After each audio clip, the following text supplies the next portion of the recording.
What goes on, Tube World? It's Blue Ronin, and I'm back again with another video. Today, I have a tale for you. It's a tale of upgrades, it's a tale of forethought, but most importantly, it's a tale of complete dumbassness.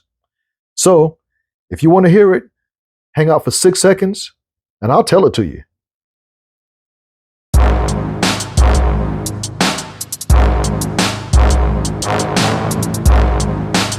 What's up, America? As always, thank you. Thank you guys so much for coming to hang out with me for a few minutes. I really appreciate it. And I've had a very interesting weekend. And I'll tell you why in just a few minutes. And so let me begin by saying that I'm one of those people that when I buy equipment and things, I always try to find something that I look to be able to upgrade in the future. For me, that doesn't mean going out and buying new baseline equipment. I'm talking about the accessories that kind of go with it. As I said in the past, as time goes on, new products are always coming out, and I always look to try to find something that's going to be more reliable for me and more durable, and also a little more cost effective. And so that's what this particular project is. So this is a plate carrier, and I've had this plate carrier for probably over a year now. The carrier itself is from Safe Life Defense, and these are level 4 rated plates. These are rifle rated plates, front and back. And like I said, I've had this plate carrier. It's been sitting in my closet for over a year now, and I hadn't really done too much to it. The main thing was for me to get it. That was the initial cost was to actually get a good quality plate under my belt. Now, I've had other plates in the past. They weren't level 4. They weren't level 4 rated, and so I had to kind of do away with that because there's really no need in getting anything, at least to me, in these days, that isn't somewhat rifle rated. Now, of course, like I said earlier, level 4 plates are rifle rated. Now, that doesn't mean you're going to be able to take multiple hits. You probably, if God forbid, if you ever get shot, in your vest by a rifle round, hopefully it won't be much higher than 5.56, because these are rated for at least 5.56 rifle rounds. And so like I said, so I've had this for a while now, and I've been kind of waiting to do some upgrades on it and to do some things with it. So the first thing I did was I picked up a tourniquet and a tourniquet holder and a pair of trauma shears. And so that's this tourniquet holder has been sitting on my right shoulder strap for over a year now. And along the way, I picked up a tactical knife. So this is from Gerber. This is the Gerber LMF2, and LMF stands for lightweight multifunction knife. And I will get into this in a few minutes. So the main thing that I did recently was I really wanted to put some mag holders on this as well. So what I originally bought, it was a dual mag holder. It had three AR magazines on the back and 3 pistol magazines on the front. And this is the one that also had the cords that held the mags in place. And so I ordered it and I got it, and it was cool. It was just as the doctor prescribed. But then it dawned on me that maybe I want something I think I want retention holders instead. So I ended up picking up these.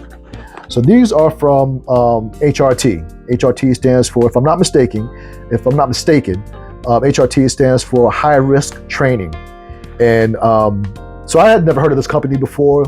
And so I saw these, and for me, the price, it was a fair price for the mag holders as far as them being retention holders. I didn't want to, in my mind, I didn't want to waste the time of having to unhook a mag. I just wanted to just be able to just pull it directly out. I didn't feel like, I felt like that may have been a waste of time, because if someone's going to be shooting at you, you don't want to have to take any more time to do anything than you absolutely have to do. So that's why I decided, well, let me go ahead and maybe try to get some retention holders instead. And so that's what I came across these, and so I did a little research on them. I didn't really know anything about the company. I did a little research on them first. Of course, I went on YouTube and looked at the reviews of the professionals, people who actually use this stuff for a living. And if you can't rely on the word of either law enforcement or military operatives, if you can't rely on their word as far as equipment is concerned, then you can't rely on anything. And so these retention holsters came in very highly rated, so I decided to take a chance on them, and I'm glad I did. And so so these were a little interesting, and so I'm going to post a short video on the clasp that's used. I can't it's kind of difficult for me to show you on this because I've already had these on here, and they were not really easy to get on. It took a little while for me to kind of figure out how to go ahead and attach these and to secure them properly. And they actually gave instructions as to how to do this. But I've still found it a little challenging. It took me a little time to get them in place and to get them exactly where I wanted them.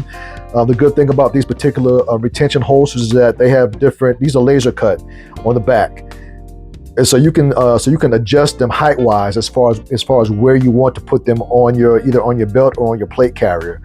So I'm not sure if these were actually designed for a plate carrier, but that's what I'm using these for, because they do have MOLLE straps on them. And so I felt it was a little more prudent to be able to put them on my plate carrier as opposed to my belt. So that's what I did. So I'm going to post a short video and it's a little funky because it's a very tight space underneath this particular pistol mag holder. But I'll kind of give you an idea of the type of locking system that these particular magazine holsters use. So should you ever be interested in getting something like these, just understand that these are not, at least in my experience, these are not typical locking mechanisms for these particular mag holders, but they are effective. And so take a quick look at this, and we'll get back into it.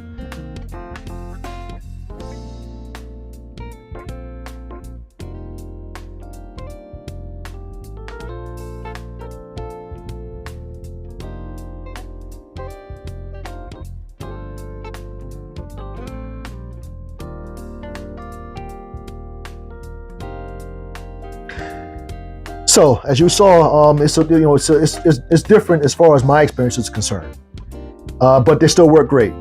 And so what I'm going to do is I'm going to try to give you an idea of how well these retention holsters hold these magazines. I mean, they are extremely strong. And so which is a great thing, because the last thing you want to do is, God forbid, shit, you have to run or anything. You don't want these things popping out. And so that's definitely not going to be a problem with these retention holsters. And so I may struggle a little bit because I've got a injury, which I'll get into in a few minutes. And so I've got a little bit of weakness in this hand right now. But this is how this mag goes in. Okay, so they lock in place. Okay, and this bad boy is not coming out easily. I mean, you're literally gonna have to tear this thing out for it to come out. These retention holsters work extremely well. Okay, so as you can see, this bad boy is not coming out without intent. You're gonna have to really intend to pull this thing out. Okay, so this is what I wanted. Okay, I wanted a good quality retention holster, and I got exactly what I wanted. These retention holsters hold these magazines extremely well. These are not coming out if you have to run.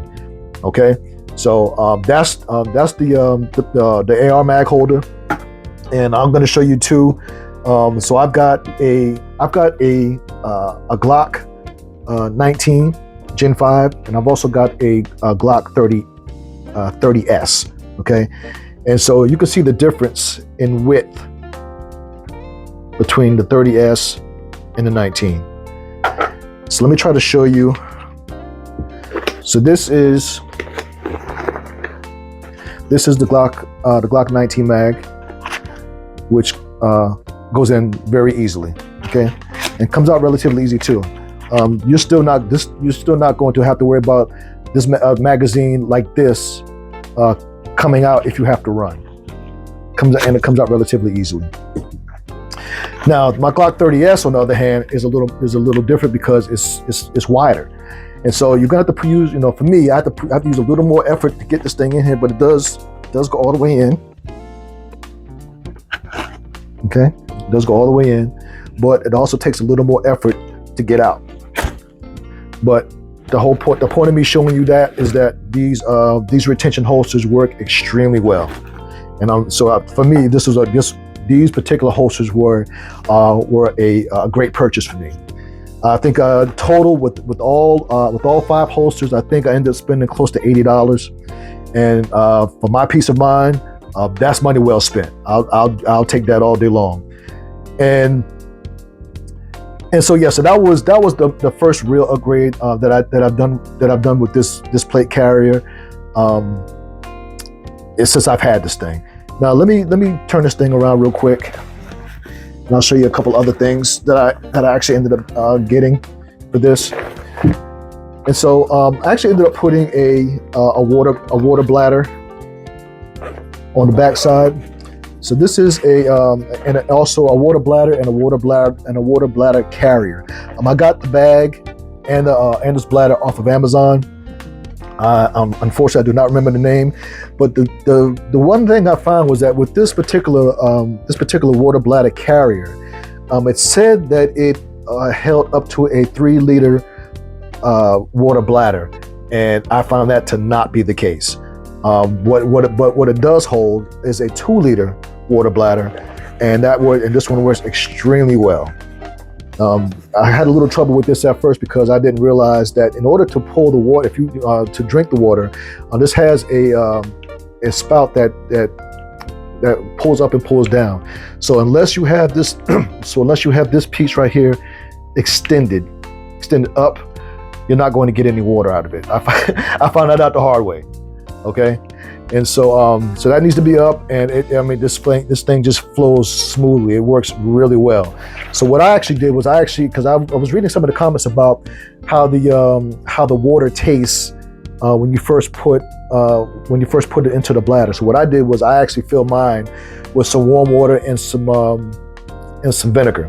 I did that a couple times, and let it sit for a while. Poured vinegar in it, let it sit for a while, and the vinegar and the warm water combination kind of pulled the plastic taste out of the bag itself. So when I tried to drink out of it after that, I didn't really taste much of anything at all. So that was I hope this is going to end up being a good purchase for me. As always, like I always say, I hope I'm never going to need any of this stuff. I really don't want to be able in a position to actually have to use any of this stuff, but it's there just in case I need it. And I also put just an extra, just a little utility bag on the back. I guess in my mind, I have this back here. Say if I'm if things have gone terribly wrong in this country, and we're having to either shoot at one another, which is a whole nother topic for discussion, or we're shooting at a common enemy, which if we have to be shooting, I hope it's at a common enemy, not each other. But in case there's somebody that's behind me that needs to put something in this bag, or if I just need to carry something extra in this bag, that's what this is for. This is from Spiritus Systems.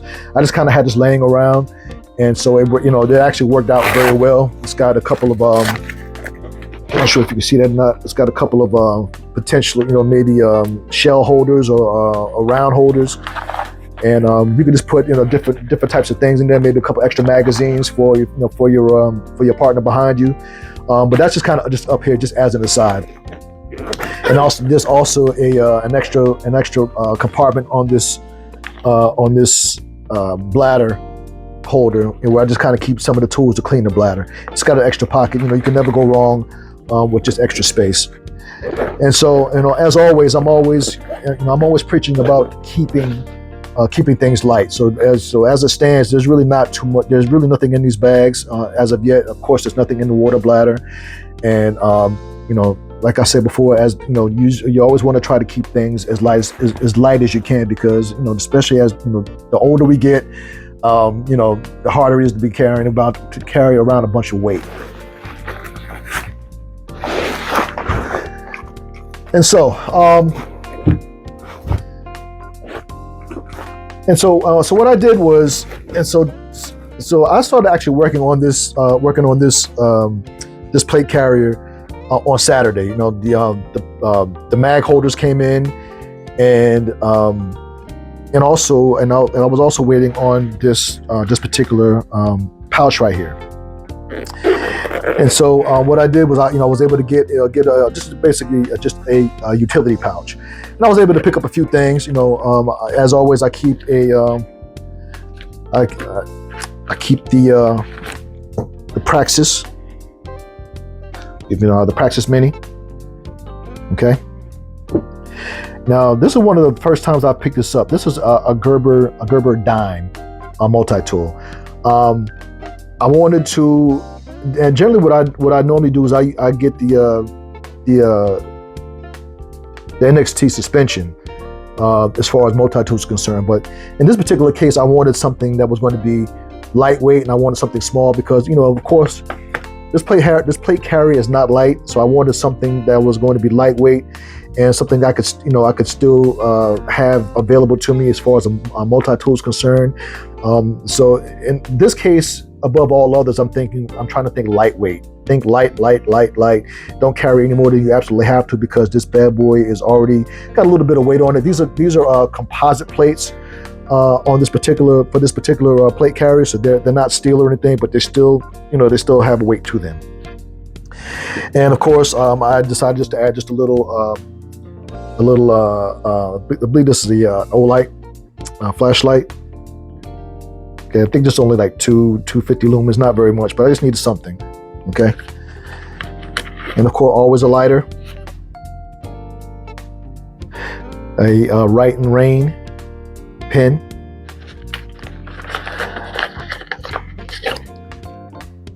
as always, the Write and Rain notebook. I did add a couple of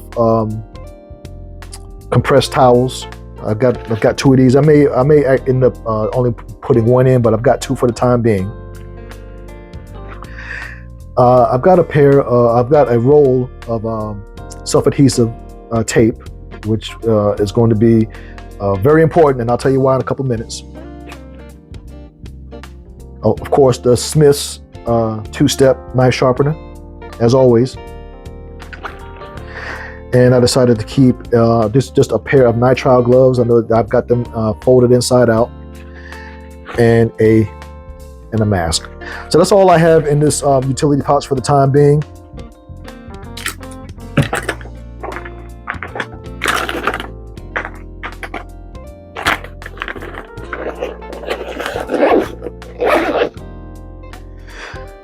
Okay, and so I was debating on what I was going to be making this particular video about, and so I hadn't really tried this vest on since I had it.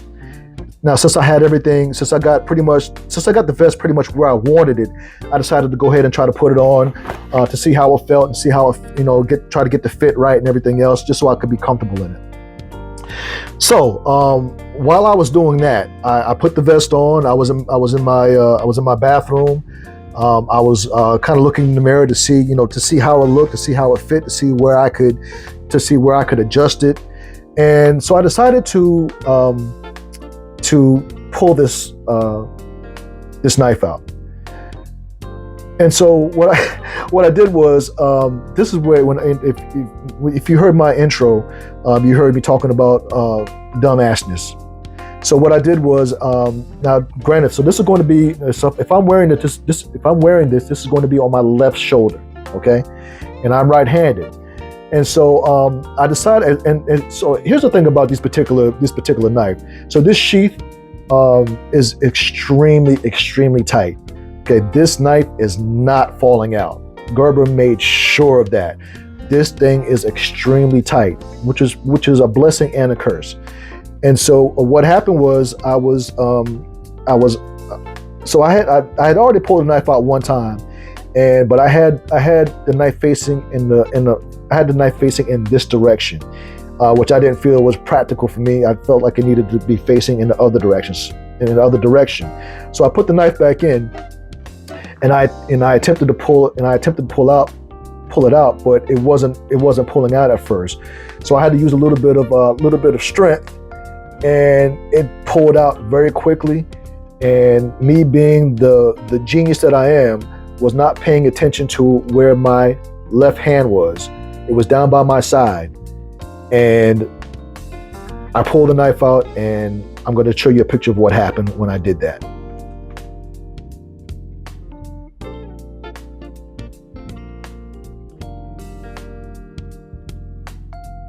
Yeah. Yeah, that's what I said too. I was like, holy shit. I just cut the shit out of my hand. And I'll be honest, this is probably the deepest cut that I can ever remember causing to myself. I know many years ago when I was a little kid, I fell down and I split my head open. That's a whole story for another day. That's probably why I'm a little bit crazy now. But that was the deepest self-inflicted wound that I've had as an adult. And the one thing I can say is that I did not panic. I knew immediately when I cut my hand that it was bad. But I didn't panic. But it kind of took me, it took me a couple of minutes to kind of think about what was going on. And so the first thing I did was I covered my hand, and I pinched it together to try to stop the bleeding, because it was kind of deep. It was kind of deep, and so I held it together. And so my mind started racing. I was like, what am I going to do? What am I going to do? Do I need to try to call an ambulance? Do I need to try to drive to a doctor's office, to an urgent care? What am I going to do? And so as time went on, I was like, well, and the light bulb went on. And I was like, Blue, you're prepared for this. You're prepared. This is part of what prepping is. You are prepared for this. And so I started thinking, well, I've got emergency equipment that could at least help me in this situation. And so I started going down the line of, thinking about what can I do? How can I treat this relatively serious wound? Of course, it's not a gunshot wound or anything, but it's nothing like that. But it is, for a knife wound, I felt, at least for me, it was kind of serious. It was a kind of a serious wound. And so I started thinking, it's like, well, what do I have to do? And so my first train of thought was, I've got to get this vest off. And but that would require me, letting go of my hand and getting blood everywhere, which is exactly what happened. I had to let go. I had to get the vest off, and then work on trying to treat this wound. So the reason I'm even telling you guys this is because accidents happen, okay? And I learned a lot from this particular incident. The first thing that I learned was I need to have some of the same equipment, some of the same medical equipment in my home kit as I do in my medical bags for my gear, and which I didn't, and that's a mistake that's going to be rectified. Second thing that I learned was that I need to go ahead and take an emergency medical course. Okay, I really need to take one because I didn't have any real idea of what I was doing. I had, because I don't have any kind of practical experience. So I was like, well, what makes sense? Okay, what makes sense in order to treat this particular kind of wound? And so my first train of thought was, I've got zip stitches. Okay, I was smart. I had the forethought to say at some point I may need something like this if I'm in the field, and if I take some kind of wound that doesn't necessarily have to be a gunshot wound, but if I have some type of wound that needs to be sealed, if I have a deep wound, these may come in handy. And so I had these on hand. I had these in a different bag, and so that was my first train of thought. It's like, man, you got to get to these zip stitches. But what do you have to do first?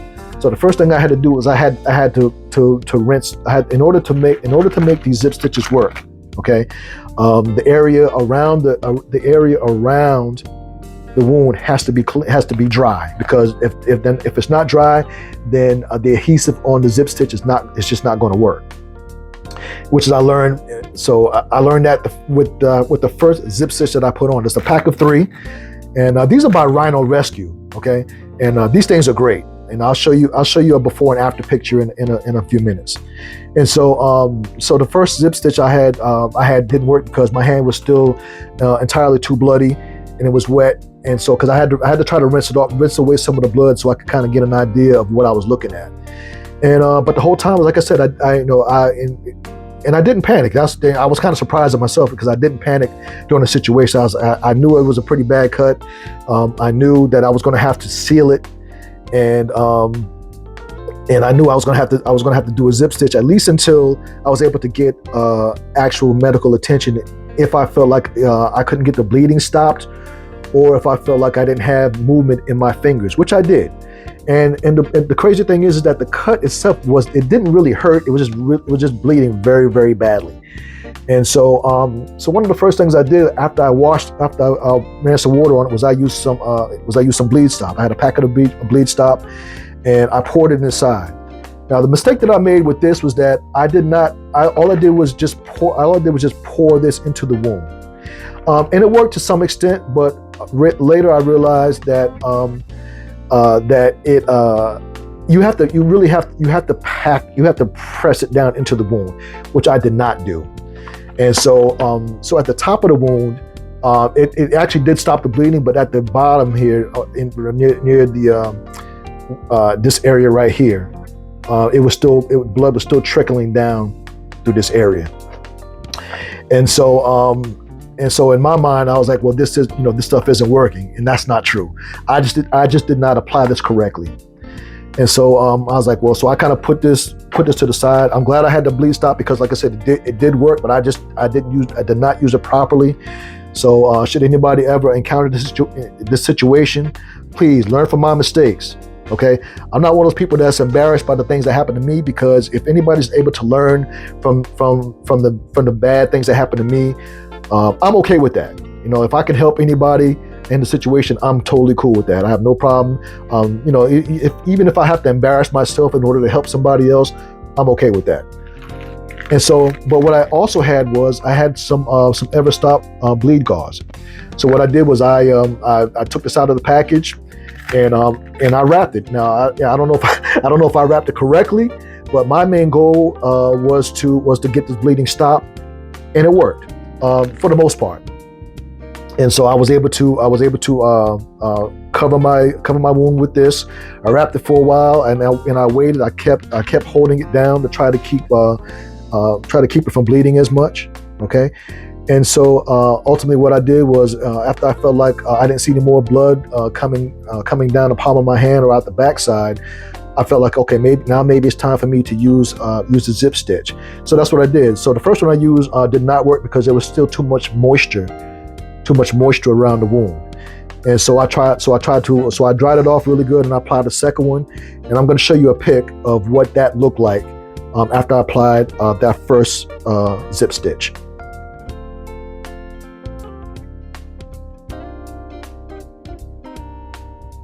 Okay. So that's what the first zip stitch looked like. So then I had an oversized Band-Aid. I put some triple antibiotic ointment onto the Band-Aid, and then I put, it was as you can see, it's the green one. So it was a fluorescent Band-Aid. I put that on top of the wound. I added some gauze on top of that, and then I wrapped it with this sports tape. And this was a life send. I'm so glad I purchased this because it made wrapping and holding everything in place. It made that so much easier. And I'll show you guys a picture of what it looked like after I put the Band-Aid on, then after I put the self-adhesive tape on.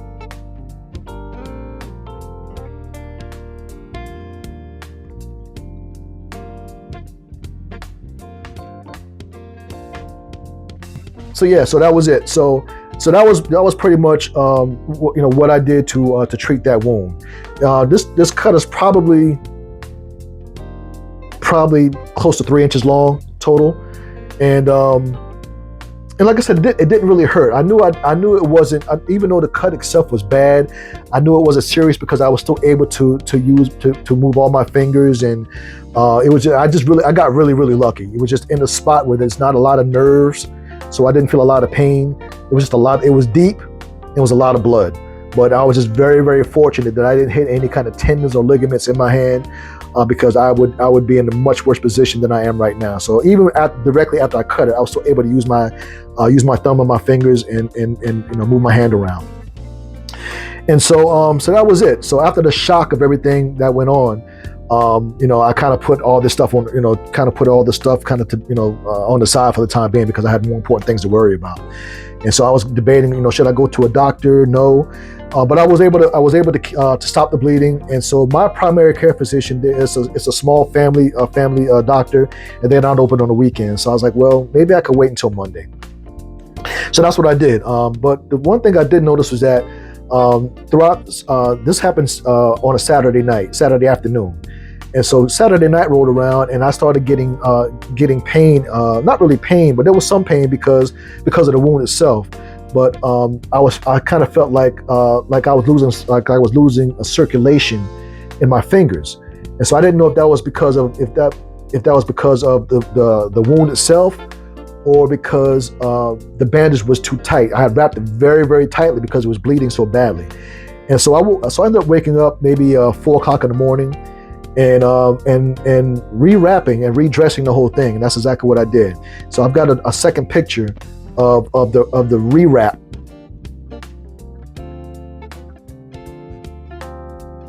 that I did. I took everything off. I took a better look at the wound itself, and this time around, I put a third zip stitch on it. And the first one, if you notice, the first one, it was a little bit. I had a little bit of a gap on this side right here. It was kind of because of the way that the zip stitches are designed. I didn't have a lot of room because I felt like I needed to put it on a flat surface in order for the zip stitch to work. And so with my knuckle being here, and it was just in a weird position, but I was able to kind of slide the zip stitch over just a little bit to make it more in the middle as opposed to more on the side right here. So I was able to put a new zip stitch on it. Now, when you put a zip stitch on, the tabs that you pull, you're going to have to cut on each side. But that zip stitch worked really well. So I would advise anybody, if you're putting together a medical kit and you don't have zip stitches in your medical kit, I would strongly suggest that you get some, because I'm proof positive that they work. Okay, zip stitches work in a situation like this. And probably bigger ones too. But the most important thing you're gonna have to remember is that you're gonna have to get the surrounding area clean and dry, or else they just won't work. They have adhesive on the tabs, and they need dry skin in order to be able to adhere to your hand. So I rewrapped the whole thing, and so all day Sunday, I didn't really have any problems with it. I had occasional pain, as it was kind of starting to heal. I felt it beginning to itch, which I think is a good sign as far as wounds are concerned. They say that once if it starts to itch, that means it's probably healing okay. So Monday morning rolls around, so I ended up contacting my job to let them know that I was probably gonna have to end up going to the doctor, because even though I felt like I was confident that I was able to stop the bleeding and seal the wound to some extent, I wanted to be sure that that everything was okay, that there was no infection or anything. So Monday morning rolled around, I was able to see my doctor, and so he asked me what happened, and so I told him what happened. And he asked me if he could look at it, and so I undid all the bandage and everything. And he was actually impressed. I gotta admit, he was actually impressed. He was like, wow. He's like, because he had never seen a zip stitch before. He was like, let me see that thing. And so I showed it to him. I showed him how it worked. And he was like, wow. I said, you did a pretty good job at taking care of that. And which made me feel really good. And maybe what it reinforced was the fact that I was on the right path as far as my medical gear is concerned. And that's why I'm sharing this story with you guys, because if a doctor, a guy who's been doing this kind of stuff for years, says, that's not bad for treating a wound of this caliber at home, then that's something to, for people to understand and to think about. As far as zip stitches are concerned, you can treat certain wounds at home. Now, like I said, if I were not able to move my fingers, or if I were not able to stop the bleeding, that's a different story. That requires more professional medical attention. But since I was able to take care of those things, since those things weren't a factor, and I was able to stop it, and I could still move my fingers, I wasn't that concerned with the cut itself. I knew it was pretty bad, but I wasn't overly concerned with it. So all he said was, don't put any more antibiotic on it. Try to keep it closed, and that was pretty much it. He said, he gave me a tetanus shot because I hadn't had one when I was overdue for a tetanus shot, and so I still got the sore arm to prove that. But all in all, he was like, you don't really need to do too much more to it. Just keep it clean. If you want to put another zip stitch on it, you can. I opted not to because I'm gonna show you the picture of the wound in the doctor's office. That's the one I'm gonna show you next.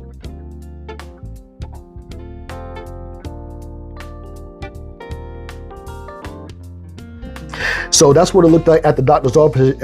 At the doctor's office. So as you can see, it's still bleeding a little bit.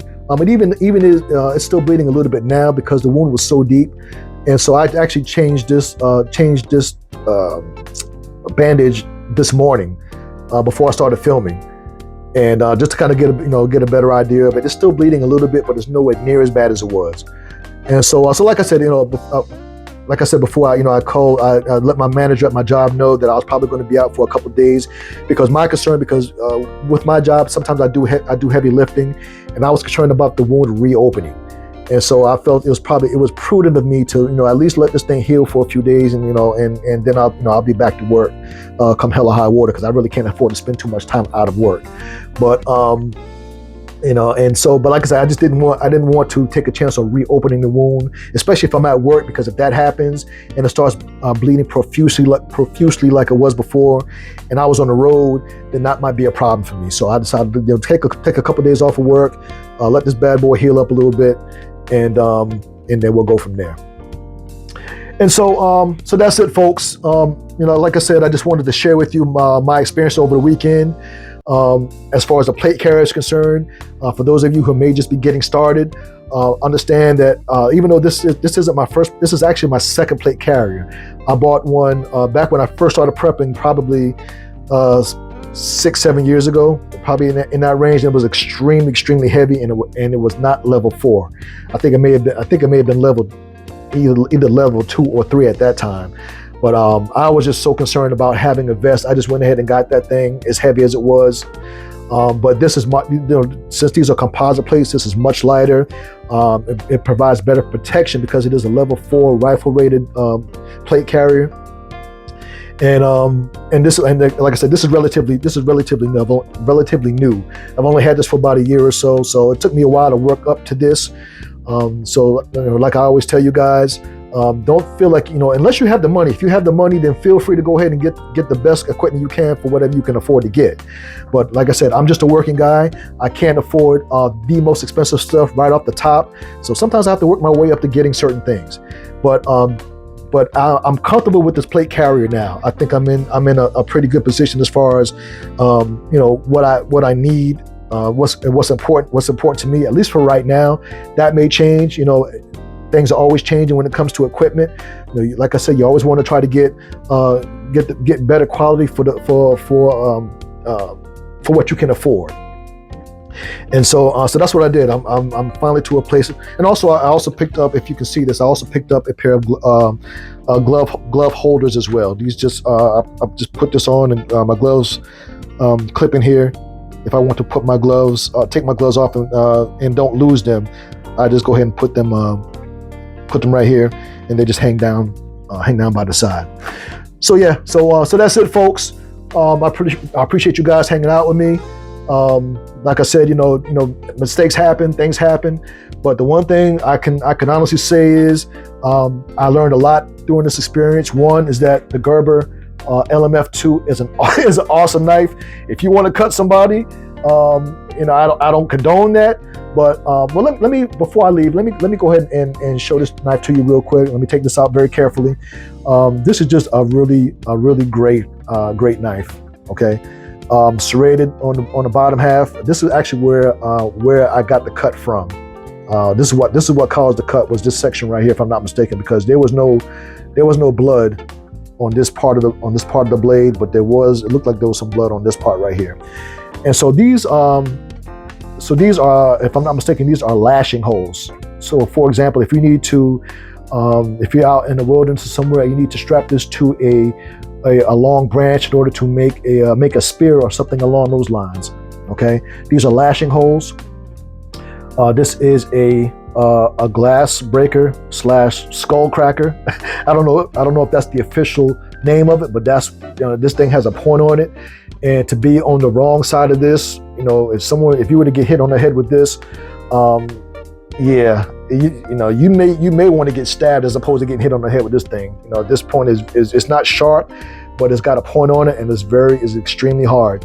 And you also have a lanyard hole as well. So this is the Gerber LMF2. I would, like I said, I learned firsthand that this knife is extremely sharp out of the box, extremely sharp. When I cut myself with this knife, I knew I did it, but I didn't feel anything. I felt it go across my hand, and I knew it was bad because it went through so smoothly. And so this is the Gerber LMF knife. Now, this also is not a cheap knife. I believe I paid $135 for this. This bad boy is not cheap, but there are those people that say that these are better than a K-bar fighting knife that the Marines use. I don't know if that's true or not, but all I can say is this is a really good knife. If you're looking for a good quality, multi-function tactical knife, this is something to give consideration to. Okay, and so I learned that the Gerber LMF2 is an extremely good knife. Like I said before, the sheath the sheath is tight. It does not let go very easily. So should you get a knife like this, please be extremely careful when removing it from the sheath. I would suggest, like what I didn't learn the first time was to use your thumb. Okay, use your thumb in order to pull this thing out. Do not just yank on it, because you run the risk of doing what I did. So we don't want that. And I also learned that zip stitches are very valuable. I would strongly suggest keeping some of these on hand. If you don't have it in your med kit, these are extremely valuable to have with you. Okay. I also learned that some type of gauze is extremely important to have with you in your medical kit. And I found out, and I had these things already. These are things I already had in my med kits. But I also learned, and I feel validated by having these things on hand and using them in a practical situation to help treat my wound. And adhesive tape, invaluable to have. At least it was for me in this situation. So, and also, like I said, the bleed stop, it did work. I did not use this properly, but it did work. So keep these things in mind. Okay, if you're putting together a med kit, please try to keep these things in mind. They could provide some kind of value to you. I hope so. And also what I did, I put some compressed gauze. And I'm not going to take this out, but I did put some compressed hemostatic gauze, blood clotting gauze in this tourniquet holder, and also have a pack of bleed stop as well. And so that's it, folks. I appreciate you guys hanging out with me for the day. Much appreciated as always. Like I always say, I hope you're able to learn from my, either my mistakes or my examples. However you want to take it, I'm okay with it. And as always, try to go out there and get some training. If you've never done any kind of firearm training, please do yourself a favor. Try to go get some training. Okay. Since I kind of broke from my tradition as far as using adult language in my videos, because I try to keep it relatively clean as far as adult language is concerned. But this was I'm not going to call it a special situation, but I didn't, I felt it was appropriate to use some of the language that I use in order to kind of get my point across. But as always, be a really shitty victim. Okay, be a shitty victim. Okay, sorry mom, sorry dad. Be a shitty victim if you can help it. Don't let anybody victimize you if you can possibly help it. Okay, be a really, really, really shitty victim. Okay, and always try to be prepared. I'm so glad that I was able to have the things that I had available to me to help treat that wound. I was prepared for it. And like I always say, being prepared isn't just about stocking up on food and supplies and stuff. It's other things too. So this weekend for me has been a prime example of being prepared. And I hope you guys are able to glean some kind of information or something like that from my experience. Okay. So with that, I'm out of here. Later.